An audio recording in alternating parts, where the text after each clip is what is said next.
Hey, good Friday morning, everyone. I want to just say a few things real quick, and I'm just going to be real specific and just like sum it all up the best way I can. But first of all, I just want to sit there and read Romans chapter 5, verse 19, and it says, "For as by one man's disobedience many were made sinners, so by the obedience of one shall many be made righteous." And that's referring to Adam going all the way back to Genesis chapter 3. Then also, if you look at verse 12, "Wherefore, as by one man sin entered into the world, and death by sin, and so death passed upon all men, for that all have sinned." And that makes me think of Romans chapter 3:23, "For all have sinned and fall short or come short of the glory of God." So what I'm trying to say real quick is this, that the problem with society today, and there's nothing new about it, is that a lot of people from time to time, we love to point the finger and get on somebody about this. And even if we don't do certain things that we get on somebody else about, we got other issues that we already dealing with. Then we've done stuff in the past that we either still do but not as much, or we may not do anymore. But the point is, we all have done something. So all I'm saying is that there's no big I's, no little U's. And I just got done watching this sermon on YouTube. This pastor made a good point that we all come from dirt, but better yet, we all come from dust. Because dirt, the elements underneath that, just like if you look at smoke,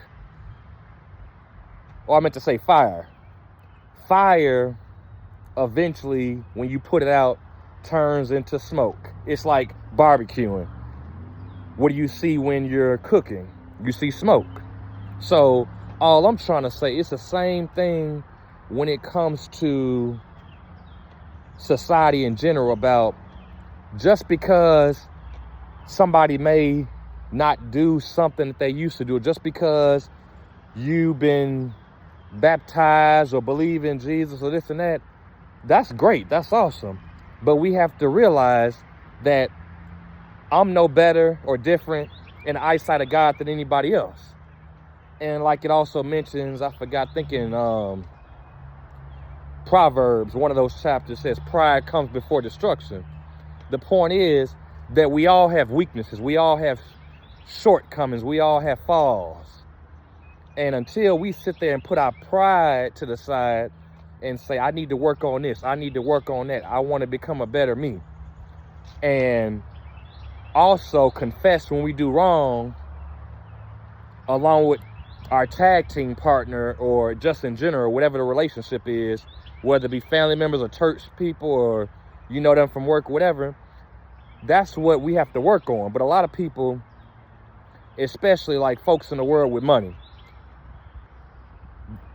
a lot of them go through the most. We just don't know about it because everything is not documented and told about on the news. But the whole point is that all I'm trying to say is that no human being on the face of this planet, dead, alive, or yet to come, is better in the eyesight of God than any of his created beings.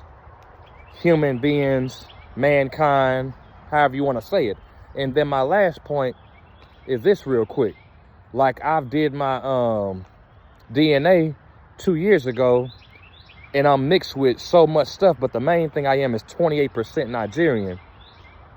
I'm 1% Switzerland, 1% Jewish, and other things. And I'm going to say this real quick, even though I'm a Gentile, the reason how I'm affiliated and connected with the Jewish background, to God be the glory, is simply by Genesis 12. When God made that covenant promise with Abraham and told him that he was going to make him the father of many nations. So my whole point is just simply to say that technically, yes, I'm a Gentile, but through the God's promise, through the promises of God to Abraham, my spiritual father, and other believers, Christians, spiritual father, I'm technically a Jew, but I'm not referring to like believe in what they believe or Orthodox and all the rest of that. I'm just saying that me, my family, or people in general, we all come from Abraham and people thousands of years ago. So what's my point? My point is, it's funny how the ruler of this world, Satan, the devil, the adversary, the enemy, comes to kill, steal, and destroy. And mankind, the only issue with this world, like I tell people all the time, it's nothing wrong with God's other creation, the sun, the moon, the cloud, the trees, planets. It's people, it's mankind, because of our pride, because we want to kill people, we want to sit there and commit adultery and fornication, all this other sin. The whole point is, until man repents and changes and comes back to God, that's the only time that things are going to get better, because God is so merciful and graceful, and I thank him for that, because if it had not been for the Lord who was on our side, we wouldn't be here right now. And the point is just that it takes a lot to deal with us, and I tell people all the time that I'm just so grateful and thankful that God is just so patient. It takes a lot to deal with people in general, including myself. That's not an easy task, but anything is easy for God. But for him to be willing to say, I'm going to keep dealing with Cameron, I'm going to give him some new grace today, because like Lamentations states that his mercies are new every morning. Great is our faithfulness. So the point is that God loves me, and God is saying that he's going to keep shedding his mercy and grace and keep blessing me in spite of or despite my mess, my wickedness, my shortcomings against him.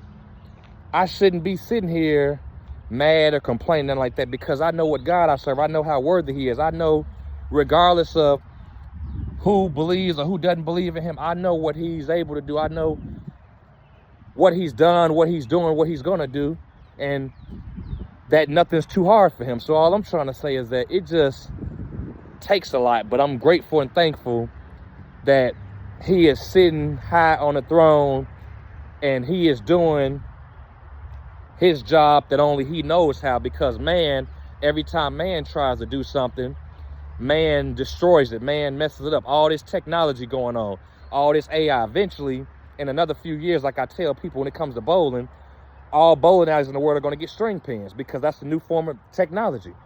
Just like you're starting to have flying cars, all this AI technology. So the whole point is no different than, what's that, Genesis chapter 11, or yeah, chapter 11, about the Tower of Babel, when they were trying to build the tower and get close to God, even though I don't know how that's possible, because God, the only way to see God spiritually is to get outside of the flesh, to die, and your soul, being spiritual, must be in his presence.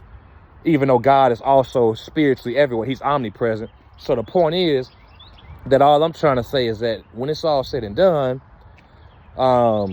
it just, man is steady trying to get up there where God is, instead of giving him the glory, honor, and praise, and acknowledging him. And that's the problem with the world, that is so much pride going on, and so much with the government system, or in general the whole world, because once again, this world, even though God made it, according to the Bible, this world belongs to Satan, Lucifer, the adversary. He's the ruler of this world. He's the prince of the air. So that's why all this wickedness is going on. And Jesus even said, this world is not my kingdom. My kingdom is not of this world.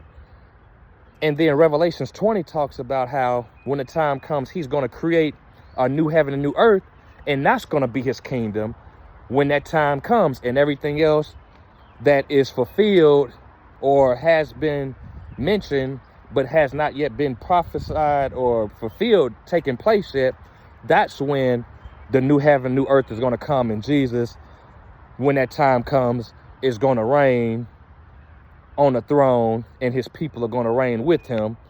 And it's like Donald Lawrence says, I'm back to Eden, sitting on top of the world. So the whole point I'm just trying to say is that I think to myself every day about how blessed I am and how the Lord has brought me a long way, but also the fact that it's just so much going on in this world. And I wonder to myself every single day, if Jesus is coming back today or tomorrow, it's just about being prepared. It ain't that I'm worried about it or nothing like that. It's that I want to be ready when he returns. And then I just want to sit there and keep in mind that everything that's going on, the Bible has mentioned it. It's been prophesied. It's been written. So there's no reason or excuse for people to talk about their surprise why different things are going on, taking place, because Ecclesiastes states it 14 times. There's nothing new under the sun. But that's all I wanted to say. Basically, that overall, there's always good in life, even though we got a lot of stuff going on.